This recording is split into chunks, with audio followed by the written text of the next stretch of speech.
Oke, kita mulai ya. Bismillahirrahmanirrahim. Assalamualaikum warahmatullahi wabarakatuh. Waalaikumsalam warahmatullahi Waalaikumsalam warahmatullahi wabarakatuh. Oke, selesai, sudah terlihat slide-nya? Sudah. Baik, kita hari ini melanjutkan ya dua pertemuan yang kemarin ya tentang mata kuliah leadership ya. Nah, hari ini kita akan berbicara tentang macam-macam kepemimpinan itu apa saja. Baik itu jenis-jenisnya atau apapun yang berhubungan dengan leadership nih yang akan kita bahas nih. Macam-macam kepemimpinan. Nah, capaian pembelajaran. Nah, setelah teman-teman mempelajari ini, teman-teman diharapkan mampu menjelaskan perbedaan ya, apa itu pemimpin formal dan apa itu pemimpin non formal di situ. Nah, pemimpin formal dan pemimpin non formal ini bedanya pemimpin dalam dapat bersifat resmi atau bersifat formal ya, dan juga bisa tidak resmi atau yang bersifat non formal. Pemimpin resmi itu diangkat atas dasar yang namanya surat keputusan ya. Ini resmi dari orang yang mengangkatnya. Biasanya pemimpin resmi ini biasanya dia mendapatkan yang namanya gaji ya. Nah, sebaliknya jika pemimpin tidak resmi adalah pemimpin yang diangkat ini tanpa adanya SK, tanpa adanya surat keputusan, dan biasanya juga tanpa digaji biasanya itu. Jadi pemimpin dalam kelompok ketua kelas nih tanpa digaji dengan sukarela gitu kan. Atau pencalonan ketua BEM, nah, ya kan, presiden BEM, nah, itu juga sama kan, tidak digaji. Itu adalah yang diangkat dari teman-teman ya, tidak berdasarkan dari SK dalam bentuk yayasankah, dalam bentuk PTK, dalam bentuk persekumpulankah, atau apapun itu bentuknya. Jadi yang jelas kalau dia diangkat tanpa dari lembaga, maka dikatakan dia adalah pemimpin non formal. Pemimpin tetapi dia tidak mendapatkan gaji di situ ya. Nah, pemimpin formal di sini adalah pemimpin yang orang yang oleh organisasi, dalam hal ini adalah suatu lembaga tertentu ya, ini ditunjuk ya sebagai pemimpin, ini berdasarkan dari keputusan dan pengangkatan resmi ya untuk memangku suatu jabatan dalam struktur organisasi dengan segala hak dan kewajibannya yang berkaitan dengannya untuk mencapai sasaran organisasi. Itu pemimpin formal.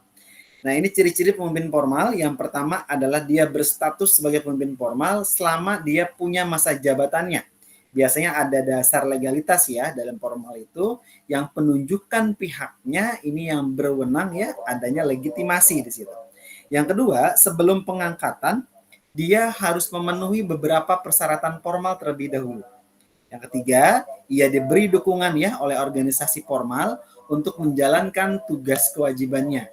Karena itu, dia selalu memiliki atasan ya atau supervisor yang ada di atasnya. Kemudian yang keempat adalah dia mendapatkan balas jasa material ya maupun imaterial, serta juga adanya keuntungan ekstra ya, emolumen. Nah, ini ada keuntungan ekstra atau mungkin ada fasilitas tambahan ya, penghasilan sampingan dan lain sebagainya. Yang kelima, dia bisa mencapai promosi ya atau kenaikan pangkat formal ya, dan juga dia dapat dimutasikan ke bagian yang lainnya. Biasa ada jenjang karirnya, jenjang pangkat dan segala macam. Yang keenam, apabila dia melakukan kesalahan-kesalahan, ini akan dikenakan sanksi dan bahkan hukuman yang berlaku gitu ya. Sama seperti ini. Nah, pemimpin formal selama pemimpinannya, dia diberi kekuasaan dan wewenang ya. Antara lain dia bisa menentukan policy ya, menentukan kebijakan, memberikan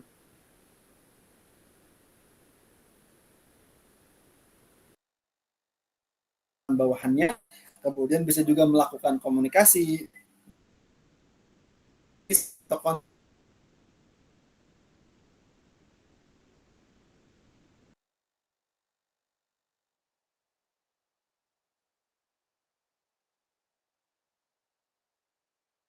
pemimpin formal yang memang gitu.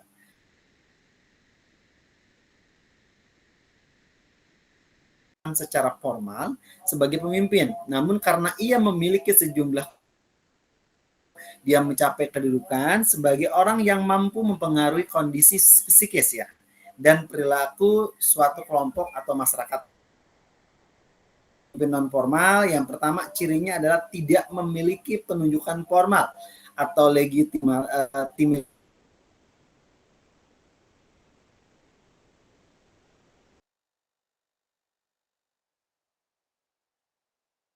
sebagai pemimpin. Nah, status kepemimpinannya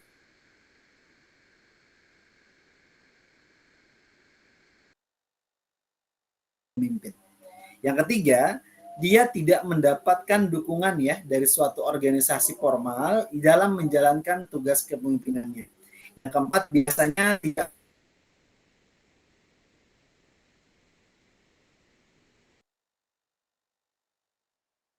Yang kelima juga tidak dapat dimutasi ya, tidak pernah adanya promosi jabatan, tidak memiliki atas, memahami persyaratan formal tertentu di dalam suatu kepemimpinannya. Yang keenam adalah dia apabila dia melakukan suatu kesalahan ya, dia tidak dapat dihukum. Hanya saja respect dari orang-orang terhadap dirinya jadi berkurang. Nah, pribadinya ini tidak diakuin atau dia bisa ditinggalkan oleh pemimpin yang non formal. Pemimpin non formal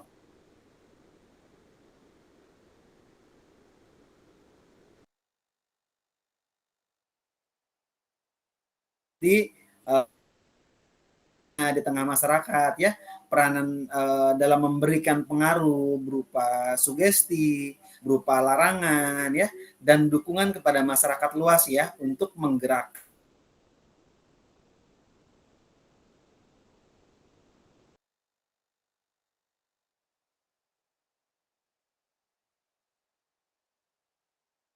sosial yang ada pemimpin non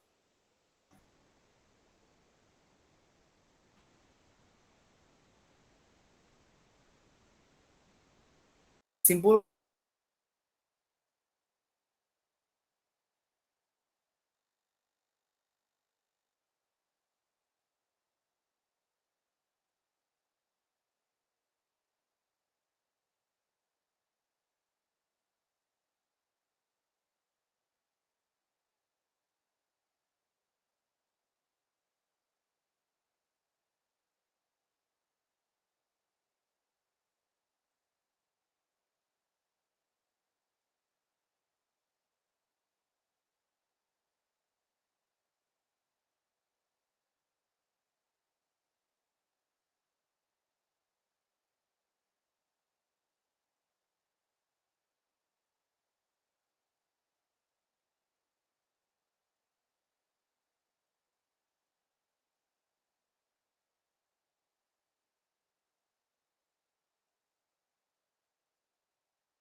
sinyal kayaknya nih, sebentar. Oke,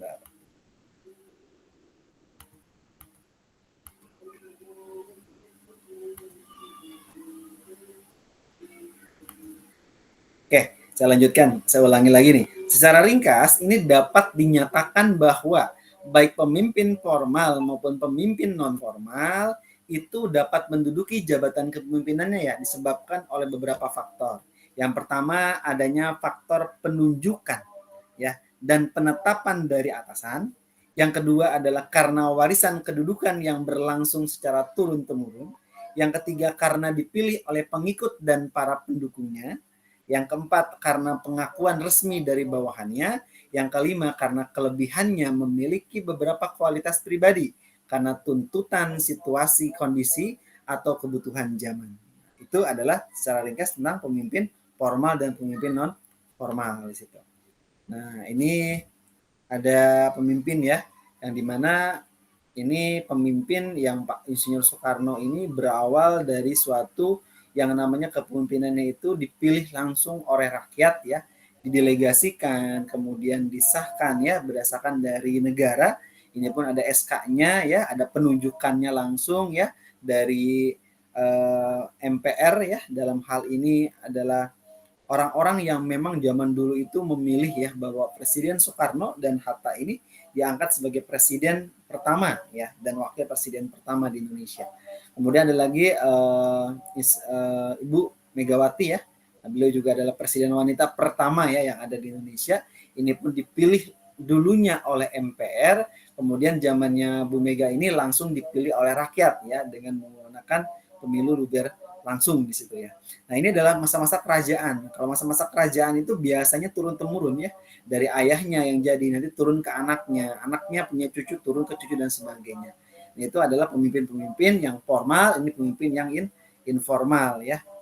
Kemudian ada lagi jenis-jenis gaya kepemimpinan. Jenis-jenis gayanya itu ada yang namanya perilaku gaya kepemimpinan. Ini merupakan cara berinteraksi seseorang pemimpin dalam melakukan kegiatan pekerjaannya, gaya bersikap dan gaya bertindaknya akan nampak ya dari dan cara-cara dia memimpin tersebut pada saat melakukan pekerjaan ya. Antara lain dia dengan memberikan perintah dan memberikan tugas ya, dalam memberikan cara berkomunikasi, memberikan dengan cara memecahkan masalah ya, cara membuat keputusan dan lain sebagainya. Itu adalah gaya-gaya kepemimpinan. Nah, ini adalah jenis-jenis gaya kepemimpinan yang menurut Sukarso tahun 2015 bahwa jenis-jenis gaya kepemimpinan ini terdiri dari satu, ada gaya kepemimpinan otokratis, dua, gaya kepemimpinan birokratis, tiga, gaya kepemimpinan adalah laissez-faire, empat, gaya kepemimpinan demokrasi ya atau partisipasi, lima adalah gaya kepemimpinan transaksional, enam, gaya kepemimpinan transformasional, 7 gaya kepemimpinan adalah paternalistik, 8 gaya kepemimpinan karismatik, 9 gaya kepemimpinan militarisasi, 10 gaya kepemimpinan Ki Hajar Dewantara ya.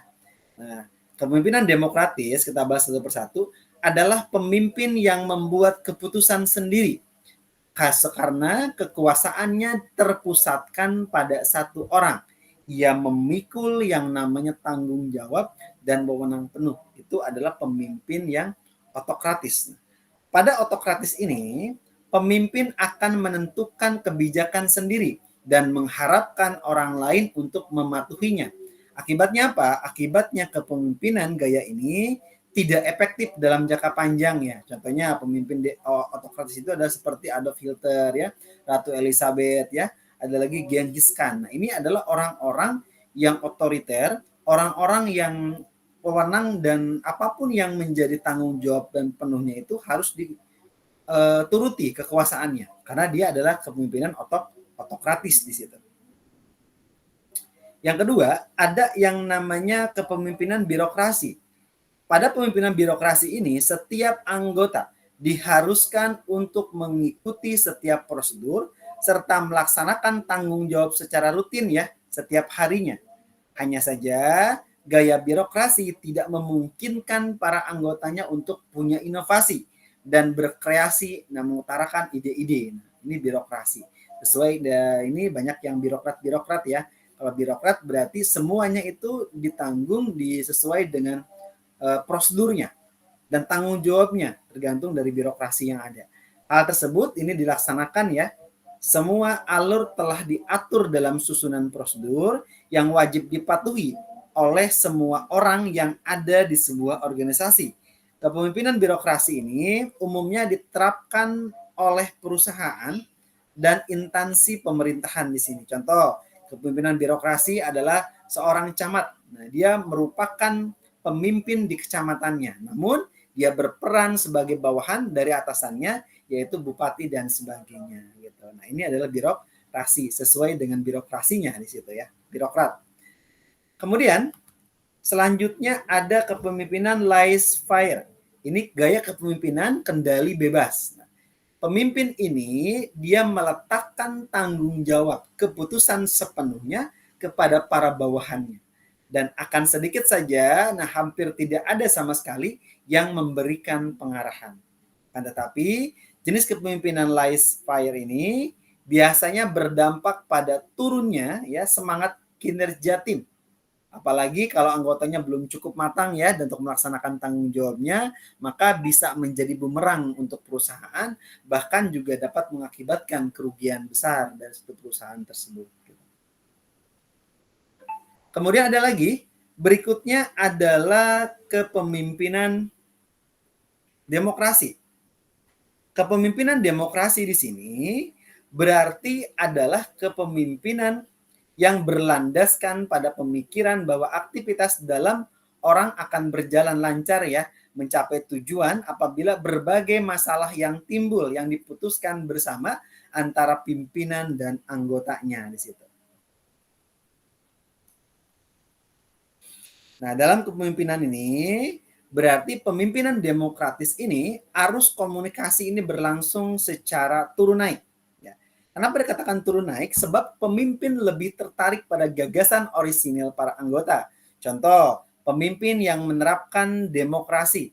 Salah satunya adalah penulis dan motivator ya, Simon misalnya motivator atau Simon Sinek. Nah, ini adalah seorang yang memang dia berpikirnya itu demokrasi. Bisa dia contoh sebagai penulis, dia bebas ya untuk menuangkan ide-ide kreativitasnya. Dia seorang motivator, bebas memberikan motivasi dan sebagainya. Atau mungkin si Simon ini seorang motivator juga gitu. Silakan. Nanti disesuaikan kalau emang dia dari gaya kepemimpinan demokrasi. Kemudian berikutnya ada gaya kepemimpinan transaksional. Gaya kepemimpinan transaksional ini adalah gaya kepemimpinan di mana seorang pemimpin memfokuskan perhatiannya pada transaksi interpersonal antar pemimpin dengan karyawan yang melibatkan hubungan pertukaran-pertukaran di sini. Nah, gaya kepemimpinan ini bekerja pada prinsip bahwa ketika menandatangani kontrak ya untuk berpartisipasi dalam proyek tertentu, mereka mengikuti ya semua keputusan pemimpin mereka sebagai otoritas tertinggi. Jika kinerja bawahannya baik, maka mereka akan dihargai. Dan jika kinerjanya mereka di bawah standar, yang diharapkan mereka akan terkena sanksi sesuai dengan kontrak yang tertulis. Ini adalah gaya kepemimpinan transaksional di sini. Kemudian, berikutnya ada gaya kepemimpinan transformasional. Kepemimpinan transformasional ini adalah kepemimpinan yang membawa organisasi pada sebuah tujuan baru yang lebih besar dan belum pernah dicapai sebelumnya dengan memberikan kekuatan mental dan keyakinan kepada para anggotanya agar mereka bergerak secara sungguh-sungguh menuju tujuan bersama ya, dengan mengesampingkan adanya kepentingan pribadi. Pemimpin transformasional ini memiliki semangat positif tinggi sehingga secara tidak langsung diikuti bawahannya. Selain itu juga pemimpin juga sangat peduli ya pada kemajuan dan kesejahteraan anggota. Contohnya adalah leader transformasional ini adalah Robert C. Smith. Nah, ini dengan menggunakan pemimpinan transformasional. Kemudian ada lagi gaya kepemimpinan paternalistik. Tipe pemimpin paternalistik ini hanya terdapat di lingkungan masyarakat ya yang bersifat tradisional. Umumnya ini terjadi pada masyarakat agraris ya, di mana masyarakat agraris ini adalah mereka yang sehari-hari berkumpul sesuai dengan di lingkungan masyarakatnya.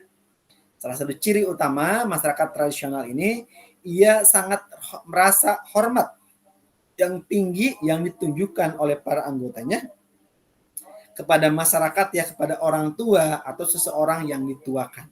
Nah, pemimpin seperti ini biasanya kebapakan sebagai tauladan ya atau panutan dari masyarakat. Biasanya muncul dari tokoh-tokoh adat ya, para ulama, guru ya. Pemimpin ini juga sangat mengembangkan adanya sikap kebersamaan. Kemudian berikutnya ada yang namanya gaya kepemimpinan karismatik. Dikatakan gaya kepemimpinan karismatik karena kepemimpinan karismatik ini diartikan sebagai keadaan atau bakat ya yang dihubungkan dengan kemampuan yang luar biasa dalam hal kepemimpinan ya, kepemimpinan seseorang untuk membangkitkan pemujaan dan rasa kagum dari masyarakat terhadap dirinya atau atribut kepemimpinan yang didasarkan atas kualitas kepribadian individu tersebut. Itu adalah gaya kepemimpinan karismatik. Kemudian ada lagi kepemimpinan militeristik. Nah, Gaya kepemimpinan militeristik itu adalah gaya kepemimpinan yang sangat mirip dengan tipe kepemimpinan otoriter. Nah, militer ya, namanya otoriter. Adapun sifat-sifat dari tipe kepemimpinan militeristik ini, dia lebih banyak menggunakan sistem perintah komando keras dan sangat otoriter. Nah, biasanya juga kaku ya, dan seringkali kurang adanya bijaksana dia. Menghadapi kepatuhan mutlak dan bawahannya, ini sangat senang ya, ada formalitas, ada upacara-upacara ritual ya, dan tanda-tanda kebesaran yang berlebihan. Ini biasanya menuntut ya adanya disiplin yang keras ya, dan kaku dari bawahannya, tidak menghendaki saran atau usul ya, atau sugesti, kritikan dan dari bawahannya dan lain sebagainya. Intinya komunikasinya dilakukan hanya komunikasi satu arah. Kenapa katakan satu arah? Karena apapun yang diperintahkan itu harus dilaksanakan. Itu adalah gaya kepemimpinan adalah militer atau gaya kepemimpinan otoriter di sini. Kemudian yang terakhir ada namanya gaya kepemimpinan Ki Hajar Dewantara ya. Ingarsa Sung Tulada. Sebagai pemimpin, terkadang kita perlu berdiri di depan dan memimpin pasukan. Ini penting terutama jika pasukan kita terdiri dari orang-orang yang kurang berpengalaman.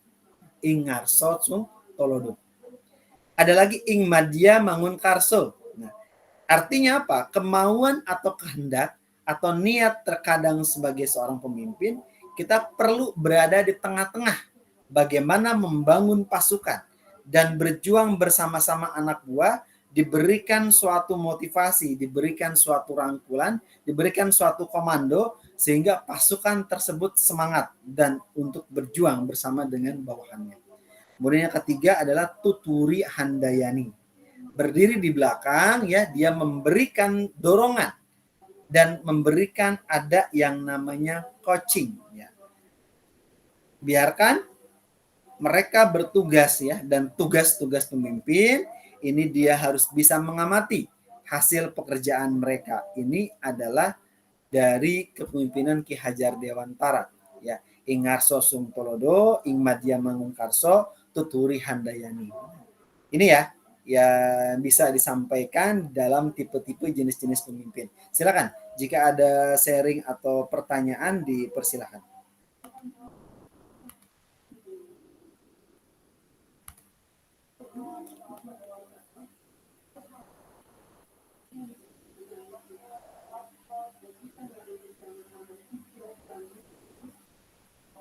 Silakan, Mbak Ayu.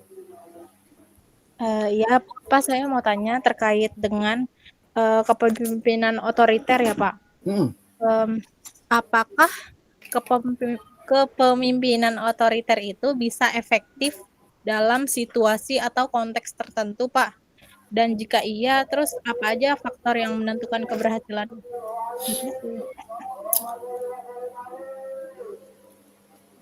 Baik. Gaya kepemimpinan otoriter ini adalah gaya kepemimpinan yang biasanya diterapkan oleh tentara ya, biasanya ya, militer ya. Kalau militer itu pasti komandonya tidak bisa dibantah. Contoh, di dalam pasukan baris berbaris ya. Nah, mau tidak mau seorang komando, seorang pemegang instruktur di situ, seorang pemimpin di situ, apapun yang disuruh agar dia tujuannya satu tujuan untuk ibaratnya membuat barisan yang rapi dalam pengibaran bendera misalnya, atau dalam baris berbaris ya, itu pasti satu komando. Dan itu tidak bisa ditolak. Coba bayangkan kalau ditolak. Kalau dia bilang maju jalan, dia bilang gak mau, ya berantakan barisan itu dengan sendirinya kan. Itu kalau dilihat dari baris berbaris ya.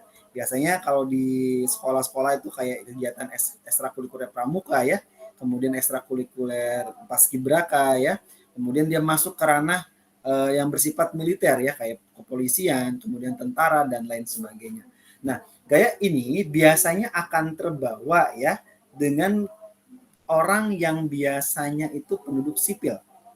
Kalau penduduk sipil secara otomatis ya dia akan tidak suka dengan gaya kepemimpinan otoriter. Biasanya sipil itu lebih suka itu adalah bermusyawarah, berdiskusi gitu ya.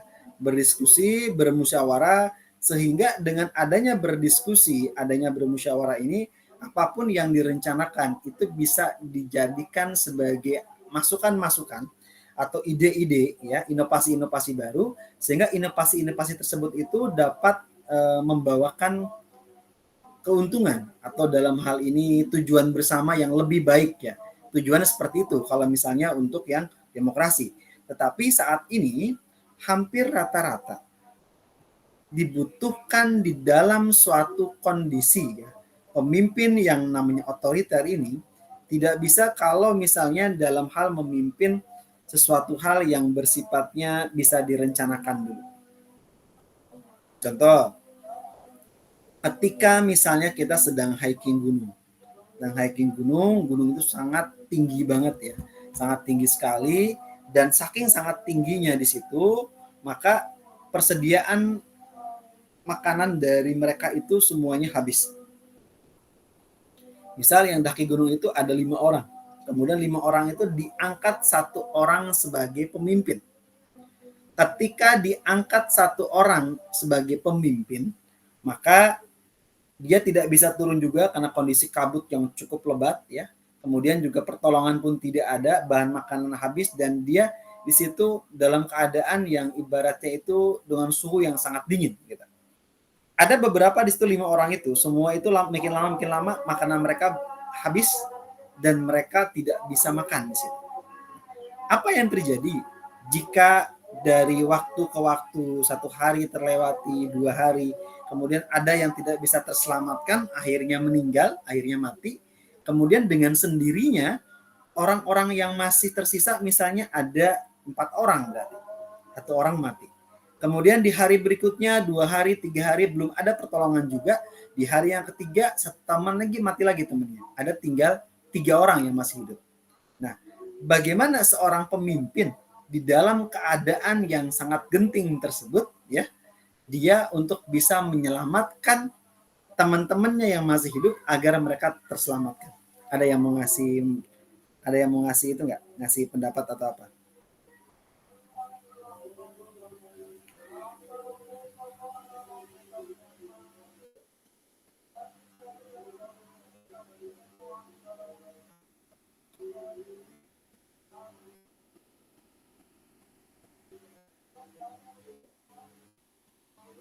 Nah, saya kembali ke tadi. Tadi berarti tersisa ada 3 orang. Ketika tersisa ada 3 orang yang masih hidup, nah ketika mereka pun membutuhkan namanya makanan yang ada. Sehingga di situ tidak ada apapun yang bisa mereka makan. Dan akhirnya seorang pemimpin yang dipimpin pada saat itu memutuskan bagaimana caranya itu mereka agar bisa bertahan hidup, ya. Mereka harus bisa makan. Sementara di situ tidak ada makanan sama sekali yang bisa dimakan. Akhirnya langkah terakhir seorang pemimpin pada saat itu untuk menyelamatkan semuanya, win-win solutionnya adalah bagaimana mereka bisa makan, akhirnya dia memakan temannya sendiri. Ibaratnya nih kanibal. Tapi dalam kanibal ini, dia tujuannya itu adalah untuk menyelamatkan anak buahnya yang lain. Bertiga itu harus selamat, sementara teman yang sudah mati kan nggak bisa kembali lagi. Gitu. Pemikirannya pada saat itu ada seperti itu. Kemudian akhirnya mereka bisa bertahan 1 bulan, bertahan 2 bulan ya, sampai dengan akhirnya diketemukan ada pesawat ya. Akhirnya mereka membakar api dengan menggunakan asap, akhirnya mereka terselamatkanlah di atas gunung tersebut. Gunung ini adalah gunung yang memang yang jarang sekali ya diinikan ya, didaki sama orang-orang yang memang yang hobi hiking gunung. Tapi mereka penasaran, akhirnya mereka ke sana, akhirnya mereka terselamatkan hanya tinggal 3 orang. Nah, itu adalah gaya kepemimpinan yang memang dibutuhkan sekali di dalam kondisi apapun. Gaya-gaya itu tergantung dari situasi dan kondisinya yang ada. Nah, sekarang kalau kita bandingkan nih, pemimpin yang otoriter ya, kalau kita terapkan di Indonesia bagaimana nih? Bagus apa tidak? Nah, kita lihat konteksnya di Indonesia ini, baik di bidang sosial ya, di bidang politik dan budaya Indonesia, yang suatu negara ini sangat penting ya di dalam mengevaluasi ya berbagai macam jenis atau gaya kepemimpinan yang ada di Indonesia. Efektif nggak sih kalau otoriter kita pakai gitu lah. Nah, di Indonesia ini seperti banyak halnya ya di negara lain, efektivitas pemimpinan yang otoriter ini bergantung pada beberapa faktor. Di antaranya juga termasuk akan kebutuhan stabilitas politik. Nah, politik yang memanas sehingga seorang presiden, seorang pemimpin mau tidak mau dia harus tegas. Agar apa? Agar politik ini bisa stabil ya, tidak memanas. Kemudian apalagi keadilan. Jika keadilan tidak ditegakkan, maka boleh seorang pemimpin yang bersifat otoriter itu nggak masalah. Kemudian apalagi partisipasi dari masyarakat ya, kemudian juga bisa penghormatan terhadap hak asasi manusia. Yang kelebihannya apa? Ada beberapa kelebihan dari pemimpin yang otoriter. Satu, dia tegas. Dengan dia punya ketegasan di dalam situasi darurat, dalam ketidakstabilan politik. Pemimpin yang otoriter ini ya mungkin mampu mengambil tindakan dengan cepat dan tegas, gercep ya, untuk menjaga ketertiban dan keamanan negara. Yang kedua adalah stabilitas. Dalam beberapa kasus ya pemimpin otoriter ini dapat menyediakan stabilitas politik ya yang dibutuhkan untuk pertumbuhan ekonomi dan pembangunan. Yang ketiga adalah dia dapat mengambil keputusan dengan cepat. Pemimpin yang otoriter ini cenderung mengambil keputusan ya dengan cepat tanpa terhalang oleh proses demokrasi ya yang panjang di sini. Tapi ada kekurangan juga. Kurangnya apa? Ketidakstabilan jangka panjang ya. Otomatis kalau pemimpinnya otoriter cenderung menciptakan ketidakstabilan ya jangka panjang ini karena kurangnya adanya partisipasi politik ya atau oposisi yang sehat dari bawahannya. Yang kedua, adanya pelanggaran HAM nih. Kenapa? Karena pemimpin yang otoriter ini rentan terhadap penyalahgunaan kekuasaan dan wewenang yang ada dan pelanggaran terhadap HAM pasti terjadi. Contohnya seperti pihak penindasan ya atau oposisi politik dan kebebasan berbicara itu pun akan mulai terambil. Kemudian yang ketiga apa? Kurangnya inovasi dan perubahan yang ada. Dengan kurangnya inovasi dan perubahan yang ada, secara otomatis ya jadi pemimpin yang otoriter ini dapat menghambat ya pertumbuhan inovasi dan perubahan yang ada di dalam menghadapi tantangan global yang lebih tinggi, baik itu di bidang sosial, di bidang ekonomi yang cukup kompleks. Kemudian yang keempat apa? Ada ketidakpuasan masyarakat. Masyarakat tidak puas Pak, karena dia pendekatannya otoriter. Dengan pendekatan otoriter, maka dapat menyebabkan adanya ketidakpuasan masyarakat, akan adanya protes ya. Nah, bahkan juga akan muncul terjadinya pemberontakan. Jika terjadi muncul pemberontakan yang pada gilirannya ini dapat merusak ya stabilitas negara dan lain sebagainya. Di Indonesia di mana demokrasi ini berkembang dengan baik ya dan masyarakat juga memiliki suatu keinginan yang kuat untuk berpartisipasi dalam politik dan kebebasan sipil ya, maka penting implementasi kepemimpinan otoriter mungkin tidak efektif ya dalam jangka panjang. Lebih baik, nah ini dalam hal memperkuat institusi, dalam membuat pemerintahan yang demokrasi ya, ini perlu adanya keadilan sosial dan perlunya ada membangun kepemimpinan yang responsif ya, serta kebutuhan dari aspirasi masyarakat. Jadi kondisinya ini bisa bagus, bisa tidak, tergantung dari situasi dan kondisi yang ada. Jadi seorang pemimpin yang cepat di saat keadaan genting, dia harus segera mengambil keputusan, maka langkah otoriter pun ditempuh pun tidak masalah. Tetapi kalau yang biasa ini bisa didiskusikan, bisa musyawarah mufakat dan lain sebagainya. Itu Bu Bayu. Oh, baik Pak, terima kasih. Oke, ada lagi? Silakan. Yang jelas gaya-gaya pemimpinan teman-teman yakin kok, teman-teman nanti juga dengan sendirinya akan memilih mana yang baik dan mana yang tidak baik. Nah, biasa pemimpin yang paling baik adalah pemimpin yang bisa menempatkan di mana posisi anak buahnya berada. Kalau kita posisinya kita sebagai pimpinan, oh anak buah kita seperti apa? Boleh kita gunakan di situ. Boleh tadi menggunakan gaya kepemimpinan Ki Hajar Dewantara ya, Ing Ngarso Tungutolodo ya, Ing Madya Mangunkarso sama Tuturi Handayani. Silakan, boleh menggunakan itu. Atau Pak saya militer aja, otoriter dan segala macam boleh, tetapi lebih cenderung jika teman-teman otoriter, teman-teman akan ditinggalkan oleh yang namanya teman-teman sendiri atau bawahan-bawahannya. Karena Indonesia cenderung mereka tidak senang dengan otoriter. Mereka adalah negara demokrasi. Di mana negara demokrasi ini dengan sendirinya mereka ingin dihargai, mereka ingin bisa mengaspirasikan pendapatnya, mereka ingin memberikan masukan kepada pemerintah agar apa yang diambil sebagai policy itu bisa bermanfaat, tidak hanya menguntungkan negara, tetapi juga bisa menguntungkan yang namanya masyarakat pada umumnya. Ini yang diharapkan ya, yang diharapkan oleh gaya kepemimpinan demokrasi di situ.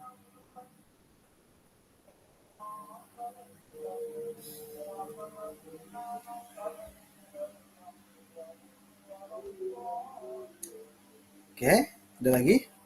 Kalau nggak ada saya absen dulu.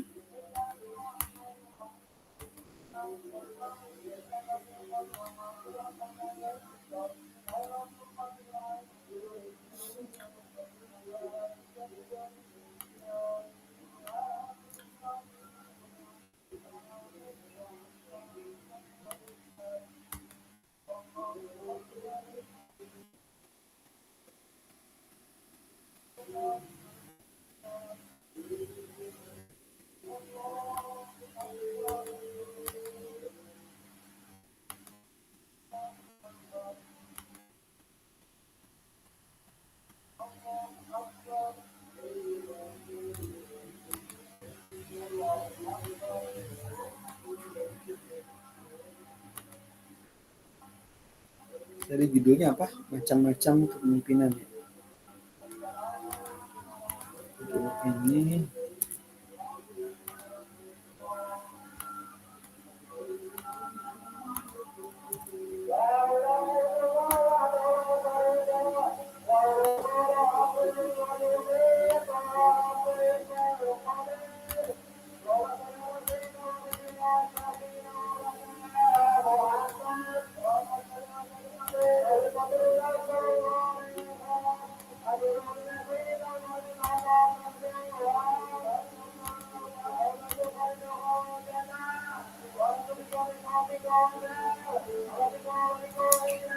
Sri Agustina ada?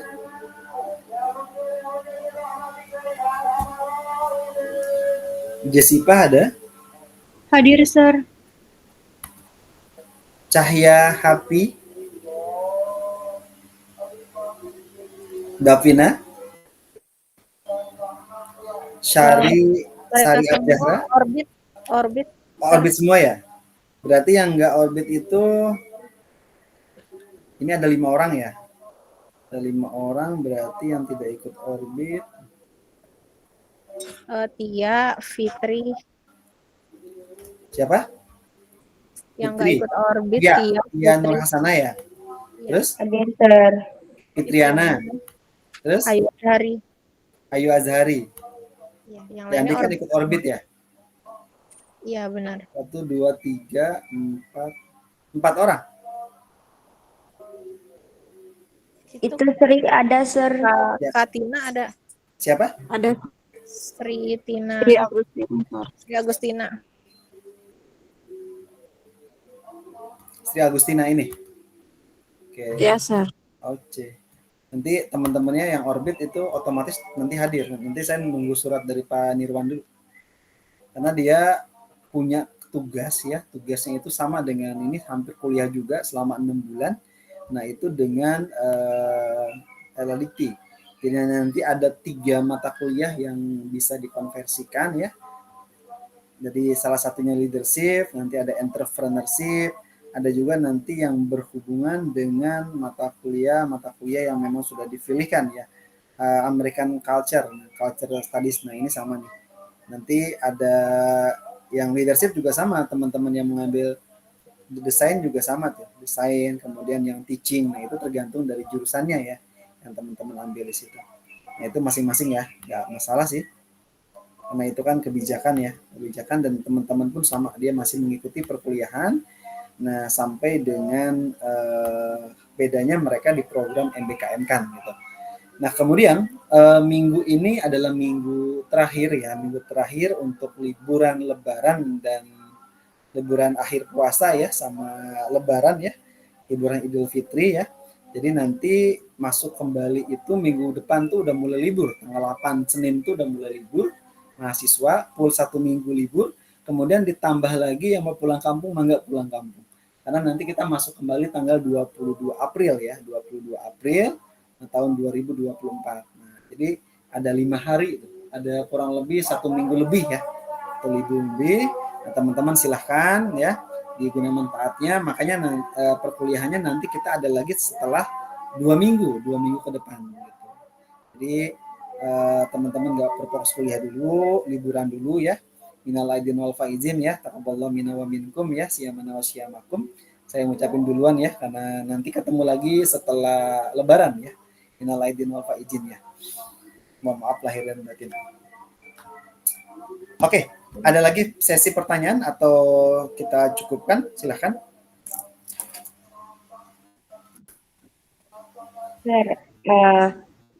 Aku mau tanya, berarti ketika di dalam situasi krisis, kita bisa mengambil gaya kepemimpinan yang sesuai dengan situasi itu sendiri berarti ya, Sir? Betul. Karena kan kondisi itu kan banyak ya. Sama halnya tadi saya kisahkan ada seorang yang hiking gunung, dia pemimpinnya dipilih satu orang, kemudian ada teman yang tidak bertahan ya karena tidak dapat makanan, posisi makanan mereka habis, akhirnya mereka mati kedinginan dan mati kelaparan juga, ada 2 orang yang meninggal. Akhirnya seorang pemimpin pada di situ cuma ada api, cuma ada air ya, yang bisa mereka manfaatkan untuk mereka bertahan hidup.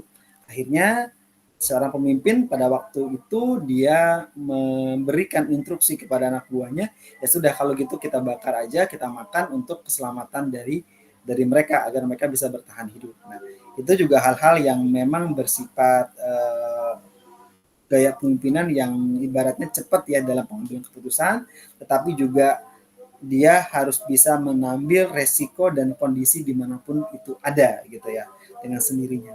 Sama halnya saat ini dengan gaya kepemimpinan yang macam-macam dari masing-masing presiden ya, dari mulai RI 1 dari Pak Soekarno sampai dengan saat ini masih Pak Jokowi ya, itu kan masing-masing mempunyai style yang berbeda. Ada orang sipil gimana gaya kepemimpinannya, ada gaya kepemimpinan ulama bagaimana, ada gaya kepemimpinan seorang militer, seorang TNI ya seperti apa dan sebagainya. Dan masing-masing dari mereka itu memiliki yang namanya cara bagaimana mereka itu bisa menjadi seorang pemimpin tergantung dari situasi dan kondisinya dalam pengambilan keputusan. Pada saat ini nih, dalam artian nih mau Ramadan, ya mau Lebaran, pasti semua barang-barang naik. Salah satu tugas pemerintah nanti adalah bagaimana bisa menstabilkan harga.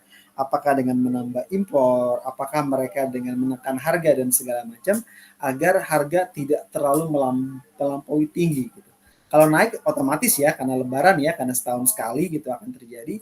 Tetapi pemimpin yang baik adalah pemimpin yang memperhatikan rakyatnya.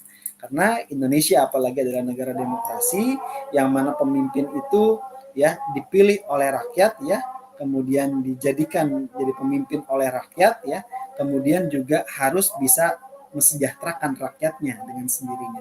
Itu adalah arti dari demokrasi. Nah, untuk saat ini banyak hal yang memang ada kekurangan dan kelebihan dari masing-masing pemimpin, dari mereka itulah ya manusiawi.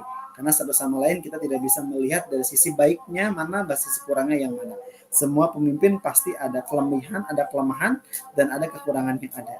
Bagaimana kita selaku generasi penerus bangsa, kita bisa melihat dan bisa cerdas di dalam kita memperhatikan masing-masing gaya kepemimpinan yang ada di dalam kepemimpinannya itu.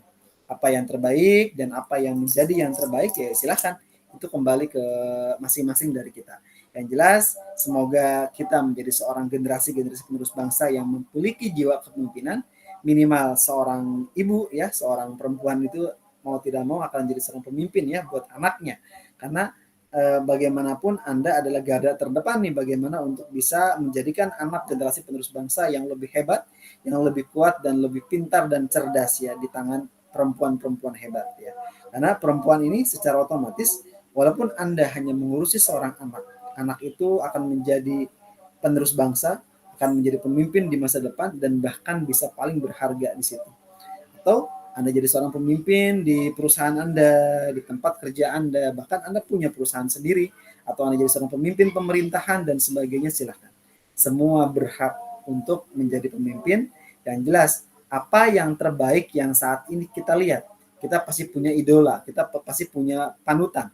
Panutan itulah yang nanti akan mencerminkan ciri khas dari kita, mana yang terbaik. Jika yang terbaik itu kita ambil, silahkan yang baiknya diambil, yang kurang baiknya tidak usah diambil. Sehingga kita akan menjadi orang yang lebih bijak, kita akan menjadi orang yang lebih manfaatnya buat semuanya, sehingga apapun yang kita harapkan ketika jadi seorang pemimpin, kita berkeyakinan bahwa pemimpin itu ada, pemimpin itu bisa, tetapi seorang pemimpin itu akan dimintai pertanggungjawabannya nanti di akhirat kelak. Kalau kita misalnya mempermainkan, kalau kita tidak main-main dan segala macam, maka yang jadi permasalahan adalah dari kita sendiri. Kita akan lemah ya di dalam kepemimpinan kita, sehingga apapun yang kita harapkan, apapun yang kita inginkan ke depannya, kita benar-benar berusaha semaksimal mungkin agar apa yang diharapkan oleh kita menjadi lebih baik lagi. Kita berdoa sama Allah agar apa yang menjadi seorang, kita memiliki jiwa-jiwa leader, jiwa-jiwa pemimpin, di mana seorang di dunia ini semuanya adalah pemimpin. Jika kita siap jadi pemimpin, maka sebaliknya kita juga harus siap dipimpin. Pemimpin yang baik adalah pemimpin yang bisa menjalankan tugasnya sesuai dengan kode etik dan aturan prosedural yang ada sebagai pimpinan, dan ketika dia dipimpin, maka dia harus berjiwa seperti seorang bawahan yang dia siap dipimpin, siap diperintah sesuai dengan apa yang diperintahkan ya oleh atasan kita, yang penting dengan not yang terbaik untuk tujuan organisasi. Sehingga organisasi kita jadi lebih maju dan lebih hebat ya ke depannya untuk tujuan bersama-sama. Gitu, ada lagi? Baik, terima kasih.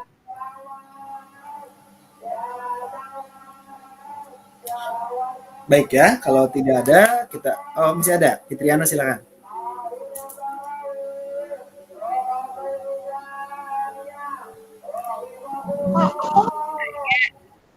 Apa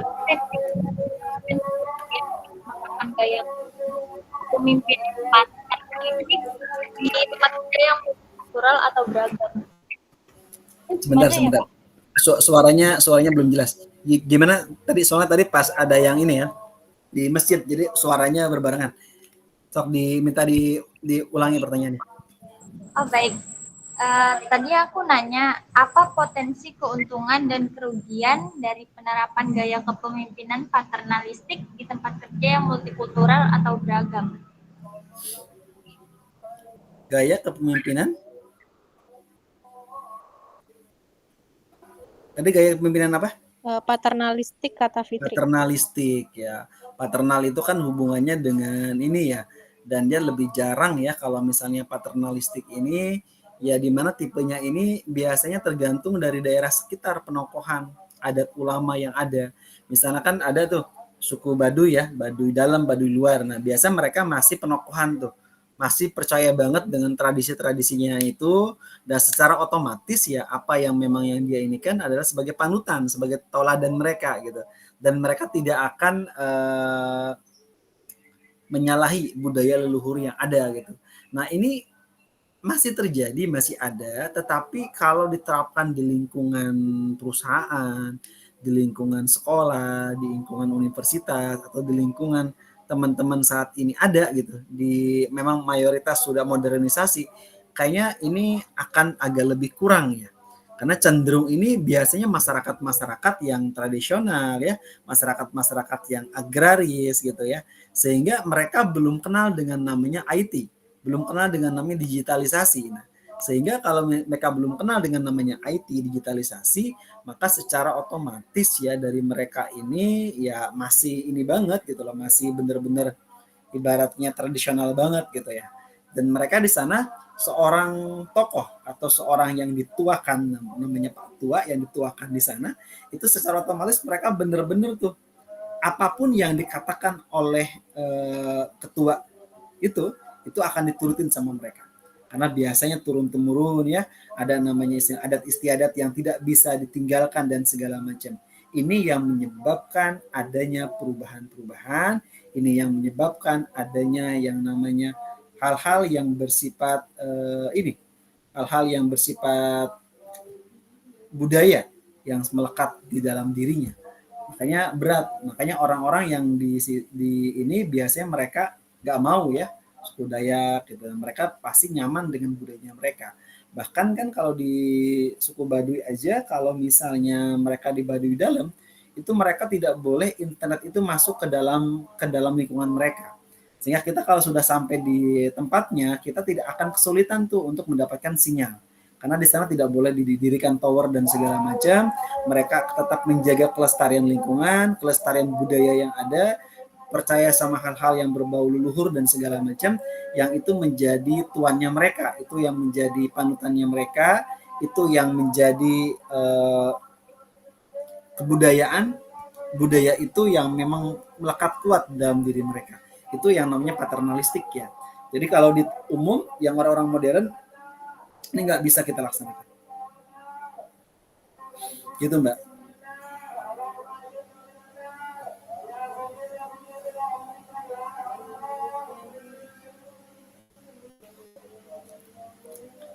Gitu, Mbak Fitri, ada lagi?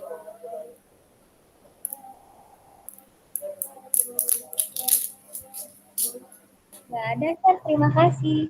Ya, monggo. Baik, kalau tidak ada, kita cukupin sampai di sini ya. Saya juga belum sholat isya nih sama sholat taraweh ya. Karena waktunya makanya malam-malam nih ya. Oke ya, selamat liburan ya untuk 2 minggu ke depan ya. Jaga kesehatan ya, jaga yang mau pulang kampung hati-hati di jalan ya. Semoga kita selamat semua sampai tujuan dan sampai kembali lagi ya ke tempat asalnya ya, artinya ke rumahnya masing-masing ya, dengan kesehatan yang luar biasa, dengan yang fit ya, dengan semangat baru, dengan silaturahim yang luar biasa di bulan Idul Fitri ya, hari kemenangan yang kita tunggu-tunggu. Terima kasih, kita akhiri sampai di sini. Assalamualaikum warahmatullahi wabarakatuh. Waalaikumsalam warahmatullahi wabarakatuh. Terima kasih, Sir. Terima kasih, Sir.